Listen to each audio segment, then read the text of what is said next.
The massive space station, Harmony 7, looked like a crystal flower blooming in the darkness of space. Its hundreds of docking bays welcomed ships from across the galaxy, each one carrying representatives from civilizations that had mastered faster-than-light travel before humanity had discovered fire. Today, the station buzzed with excitement and barely contained laughter. Rex Blackwood had seen many things in his 40 years as a soldier, but walking through the corridors of the galactic capital still amazed him. Beings made of pure energy floated past creatures that looked like walking trees.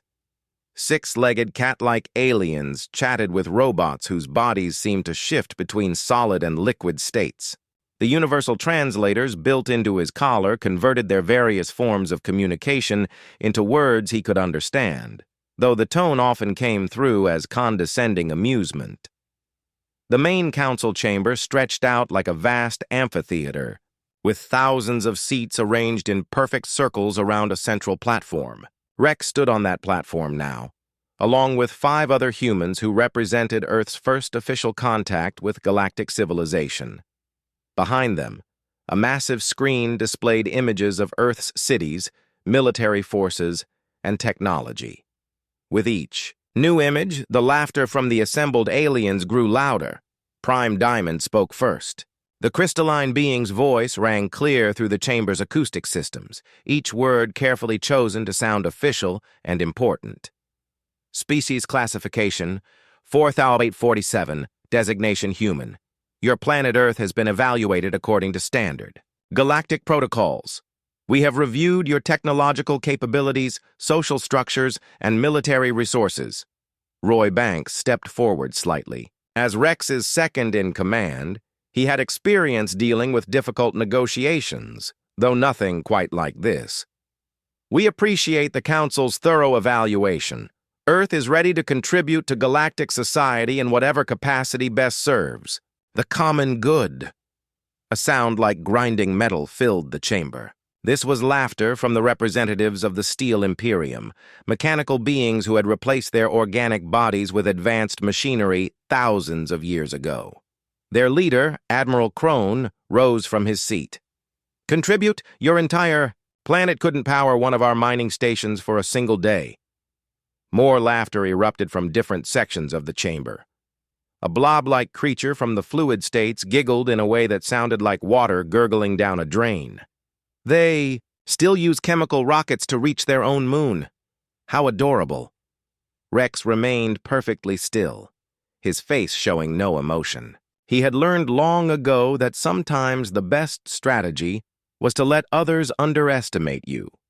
Behind his calm expression, his mind was recording every detail of the chamber, every species present, and every weakness he could identify in their arrogant displays. Prime Diamond raised one crystalline appendage, and the chamber fell quiet. After careful consideration, the Galactic Council hereby assigns humanity to Agricultural Sector 12. Your species will serve the galaxy by producing food and basic materials under the guidance and protection of more advanced civilizations. General Thane of the Hive Collective clicked his mandibles in approval.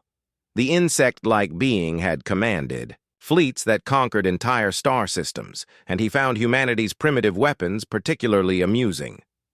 We've analyzed their military technology, projectile weapons that fire metal slugs, chemical explosives, nuclear devices that barely qualify as firecrackers compared to our quantum disruptors. Amy Stone, the youngest member of the human delegation, felt her jaw clench. She had fought in 3 wars on Earth and had seen what human weapons could do to human enemies. But she followed Rex's example and kept her expression neutral. These aliens had no idea what they were really looking at. The voting process began. Species after species cast their votes to approve humanity's assignment to agricultural duty. Each vote came with its own small insult or patronizing comment. The void touched mentioned that humans might eventually evolve into something useful. The Crystal Shapers suggested that humanity's children might be smarter than their parents. The Plasma Lords offered to provide better technology once humans proved they wouldn't hurt themselves with it. Through it all, Rex and his team stood, quietly and accepted every insult with professional dignity. When the final vote was cast, humanity had been unanimously assigned to farming duty in the Outer Rim territories, far from any important trade routes or strategic resources. As the session ended and the various alien representatives began filing, out of the chamber, many stopped to offer their versions of encouragement to the human delegation.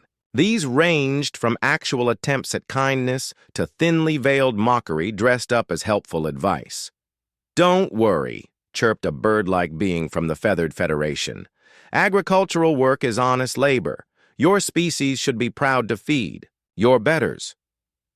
If you work hard and follow instructions," added a representative from the Tentacle States, "perhaps in a few hundred years you might qualify for mining operations." Rex waited until the chamber had mostly cleared before speaking. To his team, "Remember, we're representing all of humanity here. Every word we say and every action we take will be recorded and studied. We need to project exactly the image they expect to see." Tom Brooks, the team's intelligence specialist, nodded toward the still active recording devices around the chamber. "They're definitely still monitoring us. Should we give them something to think about?" "No," Rex replied firmly. "We give them exactly what they want to see. Harmless farmers who know their place." As they walked back toward their modest quarters, aboard the station, the humans passed groups of aliens still chuckling about the day's proceedings. The general consensus seemed to be that humanity was cute in the way a small pet might be cute, useful for simple tasks, but certainly not capable of anything that might threaten the established order of galactic civilization. That evening, Rex sat alone in his quarters, composing his report to Earth. The message would travel through carefully disguised channels, encoded in the agricultural data that the Council expected humanity to send. His words were simple and direct. "Mission accomplished. They bought it completely. Recommend immediate activation of Project Underdog. The galaxy has just handed us the greatest strategic advantage in human history. They think we're harmless farmers. Let's make sure they keep thinking that, until it's too late for them to do anything about it." He sealed the message and sent it on its way. Tomorrow, he and his team would begin their new roles as representatives of humanity's agricultural sector. They would smile politely, follow orders, and do everything possible to reinforce the galaxy's opinion that humans were simple, harmless, and completely non-threatening. It was going to be the performance of their lives.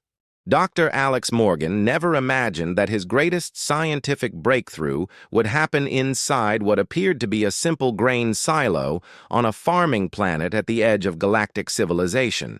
Above ground, fields of modified wheat swayed in the alien sun's light, tended by farmers who waved cheerfully at the occasional alien inspection team. Below ground, stretching for miles in every direction, lay one of the most advanced military research facilities ever built by human hands. 2 years had passed since the Galactic Council's decision to make humanity their farmers. 2 years of smiling and nodding while alien overseers checked their crop yields and patted them on the head like good children. 2 years of carefully building the greatest deception in military history. Alex walked through the underground corridors of research, Complex 7, checking on projects that would have made the galaxy's military leaders panic if they had known what was really happening beneath their agricultural sectors. The facility hummed with activity. Engineers worked around the clock to modify grain transport ships into battle cruisers. Weapons designers created firearms that could punch through alien armor while maintaining energy signatures identical to farming equipment. Roy Banks joined Alex in the main laboratory where a prototype weapon sat on an examination table. The SO device looked nothing like the primitive projectile weapons the aliens had laughed at during the council meeting. Instead, it resembled a sleek tool that might be used for precision agriculture work. "The plasma rifle integration is complete," Alex explained, lifting the weapon carefully. "To their scanners, this reads as a high-efficiency crop processor, but it can punch through 6 inches of their best armor plating." Roy nodded approvingly. "What about the ships?" Alex led him to a viewing window that looked out over the facility's main construction bay. Dozens of spacecraft in various stages of modification filled the enormous space. From the outside, they still looked like the same battered cargo haulers that delivered grain shipments across the galaxy. Inside, they had been completely rebuilt. Every transport now carries enough firepower to level a small city, Alex said. Retractable armor plating, hidden weapon systems, military-grade shields, and engines that can outrun anything the galaxy currently has in service. The best part is that all the modifications are hidden behind false walls that perfectly mimic agricultural equipment. While humanity secretly prepared for war, the galaxy faced its first major crisis in centuries. The Void Swarm had returned from the dark spaces between stars, bringing with them biomechanical ships that could consume entire planets. Their first attacks had caught the galactic military completely off guard. On Harmony 7, emergency sessions of the Galactic Council had become a daily occurrence. The chamber that had once echoed with laughter at humanity's expense now filled with panic and desperate planning. General Thane paced before tactical displays that showed system after system, going dark as the swarm advanced. "Conventional tactics are useless," Thane reported to the assembled representatives. "These creatures adapt to our weapons faster than we can modify them. Energy-based attacks seem to make them stronger. Our quantum disruptors barely slow them." "Down!" Prime Diamond's crystalline form flickered with stress patterns that hadn't been seen in thousands of years. "What about evacuation protocols? Can we at least save the civilian populations?" Admiral Crone's mechanical voice carried a note of defeat that shocked everyone present. "Evacuate to where? The swarm is spreading faster than our evacuation fleets can move. At current rates, they'll consume the entire spiral arm within a standard year." In the back corner of the chamber, almost forgotten among the panic and desperation, sat Pete Hayes. The human liaison officer had been quietly attending these meetings for 2 years, taking notes on his primitive tablet and occasionally asking simple questions about agricultural quotas. Today he cleared his throat politely. "Excuse me," Pete said in the same humble tone he always used. "Earth would like to volunteer our agricultural fleet for evacuation duties. Our ships aren't much good for fighting, but they can carry large amounts of cargo." Several alien representatives glanced at him with mild irritation. A few others looked genuinely touched by humanity's offer to help, even though everyone knew human ships were far too slow and poorly armed to make any real difference. "That's very thoughtful," Prime Diamond replied absently, already turning back to more serious military discussions. "Perhaps you could assist with food distribution to refugee camps." Pete nodded agreeably and made another note on his tablet. What the council didn't know was that his primitive device was actually connected to the most sophisticated intelligence network in galactic history.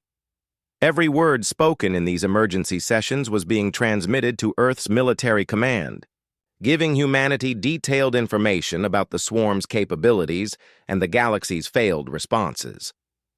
Back on Earth, President Maria Santos stood in the Global Defense Command Center, reviewing reports from across human space.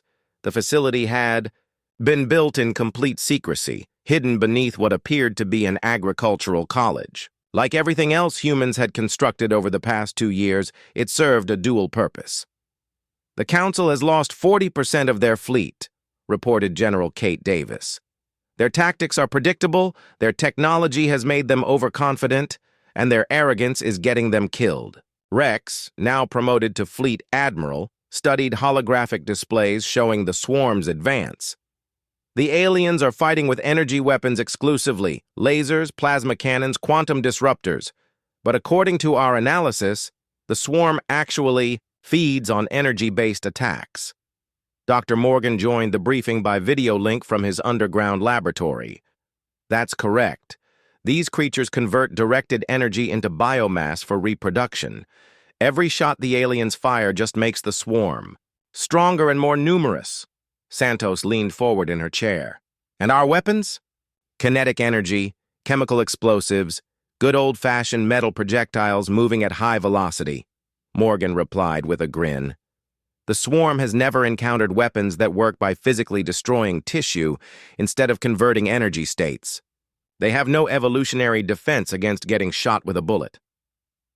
The president considered this information carefully. How long until our forces are ready? Rex checked his displays.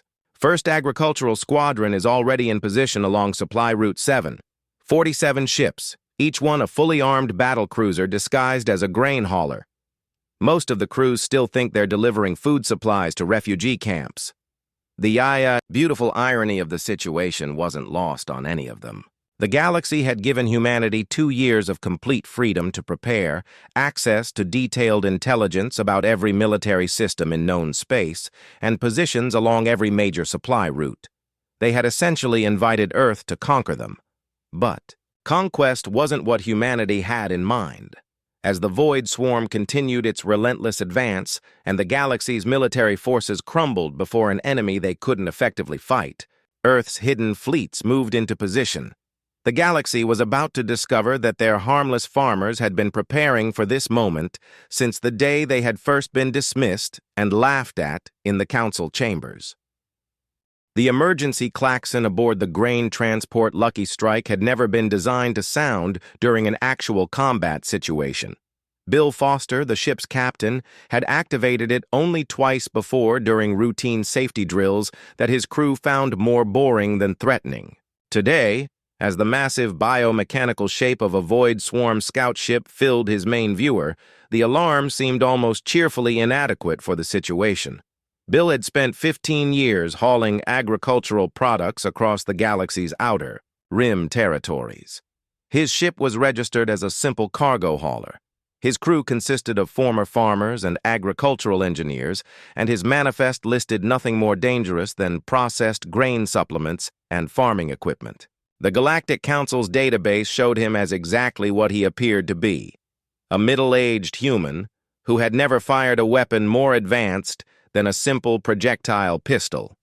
Captain, called his first officer, Mary Chen, from her position at what appeared to be a grain processing monitoring station. Swarm vessel is changing course to intercept. Time to contact, 4 minutes. Bill nodded calmly and walked to his command chair, pressing a series of buttons that looked like controls for cargo bay temperature regulation. Throughout the ship, hidden systems came online. Armor plating slid into position behind false walls. Weapon systems deployed from concealed bays that had been disguised as grain storage compartments. The Lucky Strike's true nature revealed itself in less than 30 seconds. "All stations report ready, sir," Mary announced. Her own console had transformed from agricultural monitoring equipment into a state-of-the-art tactical display showing the approaching swarm vessel in perfect detail. The galaxy had been fighting the Void Swarm for months now, and the results had been uniformly disastrous. The biomechanical creatures seemed to absorb energy-based weapons and convert them into fuel for reproduction. Every plasma cannon blast, every laser strike, every quantum disruptor beam only made them stronger and more numerous. Entire fleets had been consumed in minutes, their advanced weapons serving as nothing more than feeding mechanisms for their own destruction. Bill studied the tactical information flowing across his screens. The Swarm Scout was approximately 3 times the size of his ship, covered in organic armor that had adapted to resist every form of energy weapon the galaxy could produce, and equipped with biocannons that could strip a planet's atmosphere in hours. By every standard of galactic military science, the Lucky Strike didn't stand a chance. "Range, 2,000 kilometers and closing," Mary reported. "They're powering up what looks like feeding appendages." "Right then," Bill said in the same tone, he might use to discuss the weather. "Let's show them what human farmers are really capable of. All weapons. Fire at will." The Lucky Strike's first salvo would have confused any alien military analyst. Instead of energy beams or plasma bursts, the ship fired solid tungsten projectiles accelerated to significant fractions of light speed by magnetic rail systems. Chemical explosive missiles launched from tubes that had been perfectly disguised as grain processing equipment. Mass driver cannons hurled dense metal slugs with enough kinetic energy to shatter small asteroids. The Swarm Scout had no evolutionary response to kinetic weapons. Its bio-armor, perfectly adapted to absorb and redirect energy attacks, simply disintegrated when struck by physical projectiles moving at enormous velocities. The creature's feeding appendages, designed to consume directed energy beams, couldn't process solid matter traveling faster than most spacecraft. Within 90 seconds, the Swarm Scout was dead, its biomechanical corpse drifting in space as a cloud of rapidly cooling organic debris. Harmony 7? This is Captain Foster of the Lucky Strike, Bill transmitted calmly. One swarm vessel destroyed, continuing to refugee evacuation point Charlie 7 as scheduled. The communication reached the Galactic Council chambers just as Prime Diamond was reviewing casualty reports from the latest military disasters. The crystalline being's form flickered with disbelief as Bill's words were repeated by the communications officer. "Destroyed?" Prime Diamond asked. "A human cargo ship destroyed a Swarm Scout?" Within hours, similar reports began flooding in from across the galaxy. The grain hauler Cornucopia had eliminated 3 swarm vessels near the Antares colonies. The agricultural transport Morning Glory had single-handedly saved a refugee convoy by destroying 2 bio-ships that had been pursuing them. The farming supply ship Harvest Moon had engaged and defeated a swarm-heavy cruiser that had been terrorizing an entire star system. Each report followed the same pattern. Human ships, officially registered as simple agricultural vessels, were encountering swarm forces and winning decisive victories using weapons that the galaxy had dismissed as primitive and ineffective. The kinetic projectiles and chemical explosives that had been mocked in the council chambers were proving devastatingly effective against an enemy that had adapted to absorb and redirect energy-based attacks. In the underground command center, on Earth, Admiral Rex Blackwood watched tactical displays showing the locations of human ships throughout the galaxy. Each green dot represented a grain hauler or farming supply vessel that was actually a heavily armed military ship crewed by experienced combat veterans. 18th Agricultural Squadron has cleared the Kepler sector, reported Colonel Pete Hayes, who had abandoned his humble liaison officer persona and now coordinated intelligence operations from his position on Harmony 7. Captain Murphy reports 14 swarm vessels destroyed, 0 friendly casualties. Rex nodded approvingly. What about the Council's response? Complete shock, Pete replied. They can't understand how our primitive weapons are so effective. General Thane has requested detailed technical specifications for our projectile weapon systems. Dr. Morgan joined the conversation from his hidden laboratory. The irony is beautiful.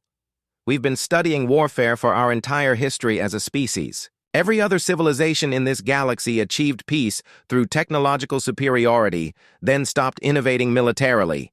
We never stopped refining the art of combat. The truth was exactly as Morgan described. While the galaxy's species had spent thousands of years perfecting energy weapons and exotic technologies, they had forgotten the fundamental principles of warfare. They had become so advanced that they had lost sight of basic concepts like kinetic energy, chemical explosives, and the simple effectiveness of putting holes in your enemy at high velocity.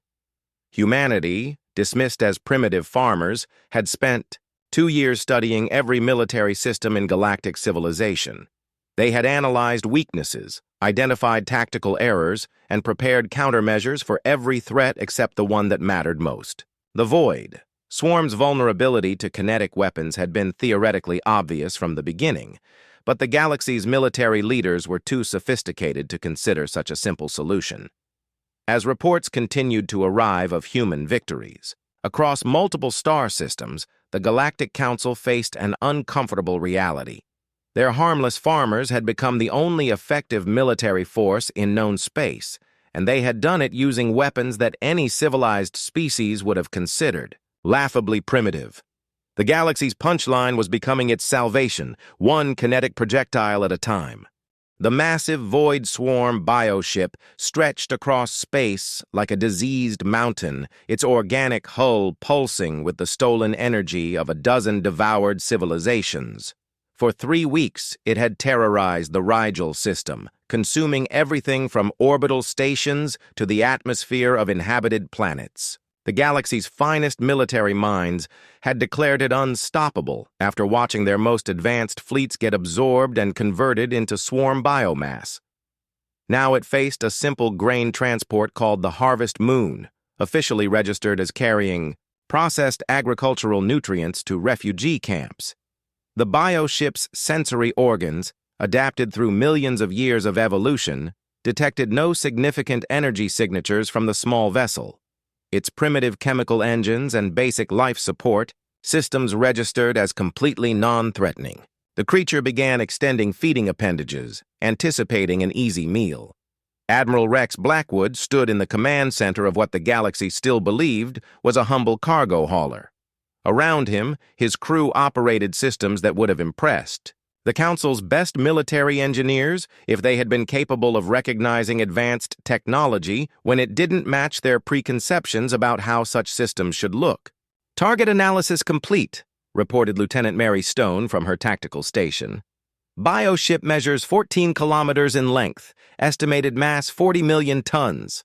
Hull composition shows standard swarm adaptive armor, optimized for energy, absorption, and redirection." Rex studied the massive creature on his main display. 3 months ago, a ship like this had consumed an entire galactic defense fleet, turning their quantum disruptors and plasma cannons into fuel for its continued growth. Today, it was about to learn what happened when an ancient predator encountered, something that didn't follow the rules it had spent eons learning to exploit.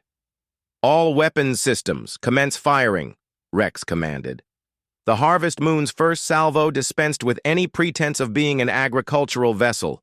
Rail gun turrets emerged from hidden bays, launching tungsten projectiles at velocities that turned simple metal into devastating kinetic weapons. Missile tubes deployed from what had appeared to be grain storage containers, firing warheads packed with chemical explosives designed specifically for destroying biological targets. Mass driver cannons hurled dense uranium penetrators with enough force to punch through planetary bedrock. The Void Swarm bioship had no evolutionary answer for kinetic weapons. Its adaptive armor, perfected through countless encounters with energy-based attacks, simply vaporized when struck by solid projectiles moving at significant fractions of light speed. The creature's feeding appendages, designed to consume and convert directed energy, couldn't process the physical destruction being inflicted by human weapons. Within minutes, the bioship was dead, its massive corpse drifting apart in a cloud of cooling organic matter. The creature that had terrorized an entire star system had been destroyed by weapons the galaxy considered primitive and ineffective. On Harmony 7, the Galactic Council watched in stunned silence as their tactical displays showed swarm forces, retreating across multiple sectors. For the first time in recorded history, the biomechanical horrors were fleeing instead of consuming everything in their path. Every retreat corresponded with the arrival of human agricultural vessels. Prime. Diamond's crystalline form pulsed with patterns of confusion and growing realization. "Admiral Crone, are you seeing the same tactical data I am?" The mechanical being's voice carried none of its usual confidence. "Confirmed. Human vessels are achieving complete victories against swarm forces that our best fleets could barely engage. Current human success rate stands at 100%. General Thane clicked his mandibles nervously. "How are they doing this?" "Their weapons are primitive projectile systems and chemical explosives.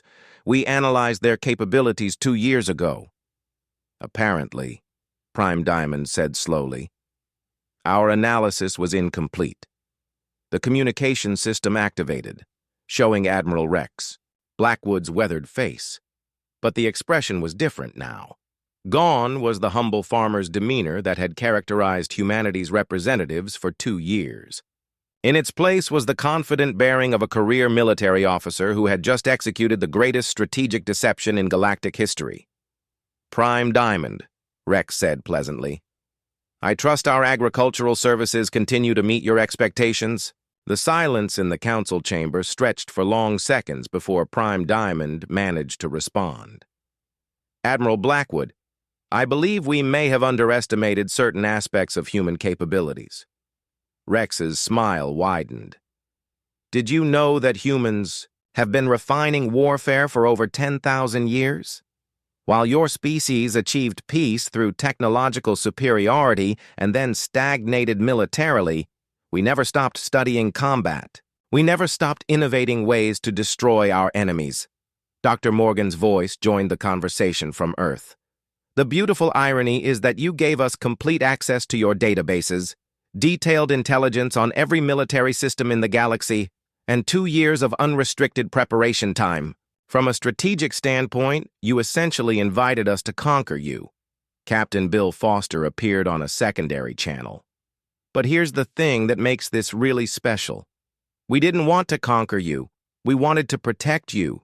You just never bothered to ask whether we could.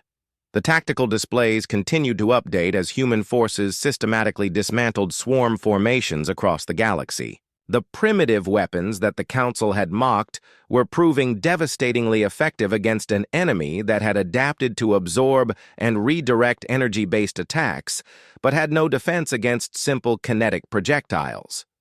The swarm has been consuming energy weapons for millions of years, Rex explained. They've evolved to turn your most advanced military technology into fuel for their own reproduction. But they've never encountered weapons that work by physically destroying tissue instead of converting energy states. Admiral Crone's mechanical voice carried a note of genuine respect. Your species has been playing a role for 2 years. Not playing a role, Rex corrected. We really are farmers, engineers, teachers, artists. We're also warriors when we need to be. You just never thought to ask about that aspect of human nature. The reports continued flowing in. Human agricultural. Fleets were engaging swarm forces across dozens of star systems and winning decisive victories with 0 losses. The biomechanical creatures that had seemed unstoppable were retreating in confusion, unable to adapt to weapons that operated on principles they had never encountered. Prime Diamond's form flickered with what could only be described as embarrassment. Admiral Blackwood, on behalf of the Galactic Council, I must offer our sincere apologies for our previous assessment of human capabilities. No apology necessary, Rex replied.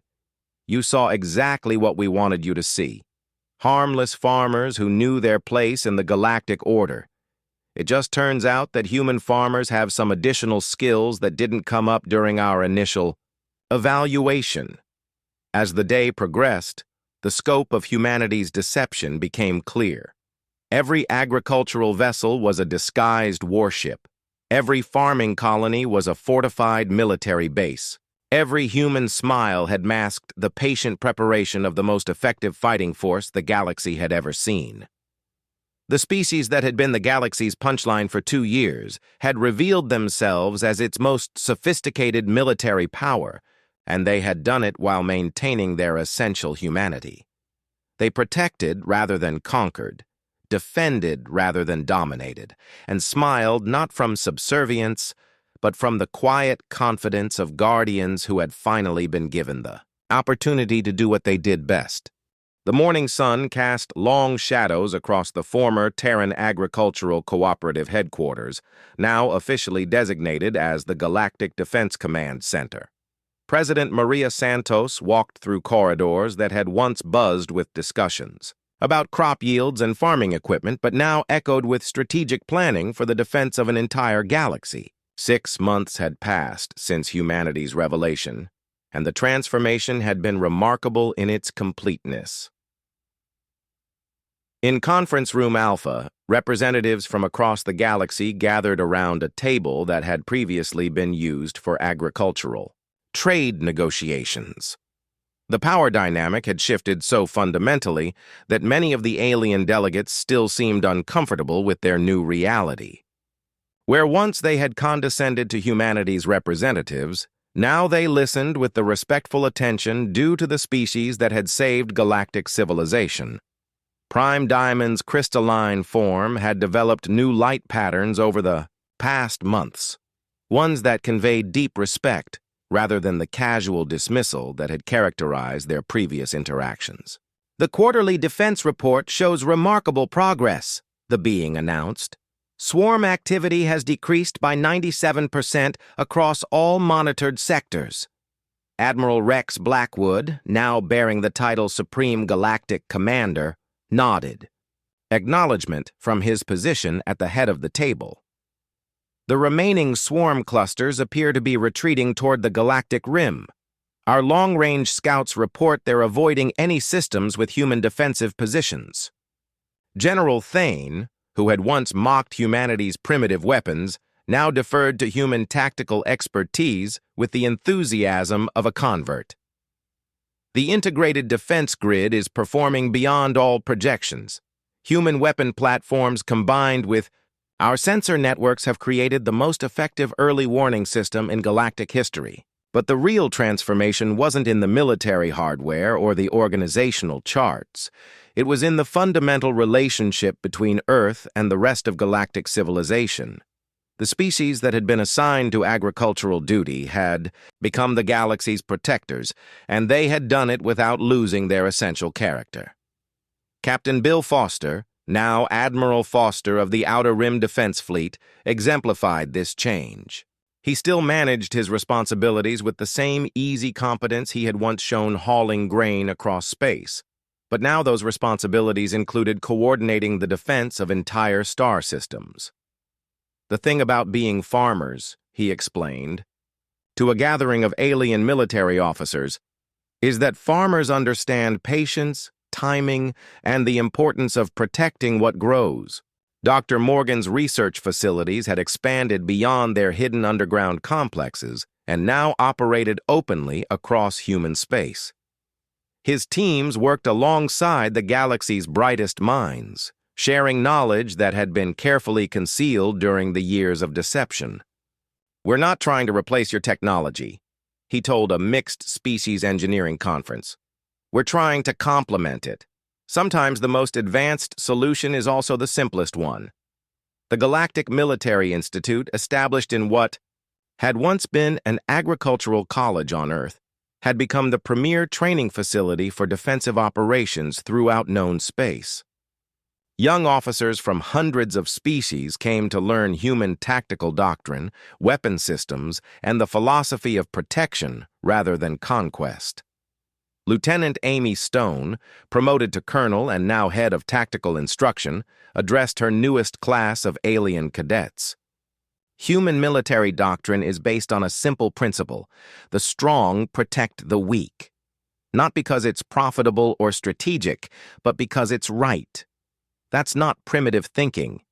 That's the foundation of true civilization."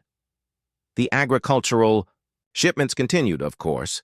Human farmers still grew crops and raised livestock across their assigned sectors. But now their transport ships openly displayed military escorts, and their farming colonies had become fortress worlds that served as bulwarks against any future threats from the dark spaces between stars. The change was perhaps most visible in the daily operations of the galaxy's trade routes and communication networks. Where once alien ships had traveled in fear of swarm attacks, now they moved under the protection of human defense fleets. The primitive farmers had become the galaxy's shepherds, watching over the flock with weapons that could destroy planets, but choosing instead to defend them. On Harmony 7, now serving as a secondary command center rather than the galaxy's primary seat of power, Prime Diamond often reflected on the events that had led to this new order.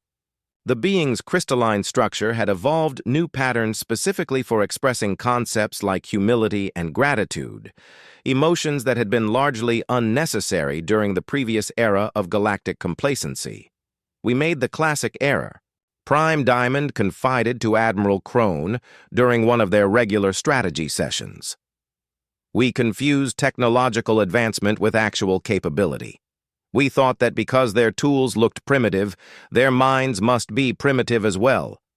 Krone's mechanical form had been upgraded with human-designed components that improved both his efficiency and his ability to understand biological psychology. The humans taught us that sophistication isn't always about having the most advanced technology. Sometimes it's about using the right tool for the job, even if that tool looks simple to outside observers. The galaxy's former Punchline had become its guardian, but the remarkable thing was how little fundamental change this had required in human nature. They were still farmers, engineers, teachers, artists, and all the other things they had always been. The difference was that now the galaxy recognized and appreciated all aspects of human capability, including their capacity for violence in service of protection. President Santos often walked through the halls of the Defense Command Center in the early morning hours, reflecting on how completely their situation had changed while remaining essentially the same. Humans were still serving the galaxy by providing food and protection, just as they had been assigned to do. The only difference was that now everyone understood the full scope of what human service actually meant. In the end, Earth's greatest victory hadn't been defeating the Void Swarm or revealing their military capabilities. It had been proving that strength without arrogance, power without cruelty, and military might guided by genuine protection rather than conquest could not only save the galaxy, but make it better than it had ever been before. The galaxy's Punchline had become its first armed and smiling army, and the universe was safer, more prosperous, and more peaceful than anyone had dared to imagine possible. Humanity had found their place in galactic civilization not by changing who they were, but by showing everyone else what they had always been. Guardians who smiled not from weakness, but from the quiet confidence of those who know they can protect everything and everyone they care about.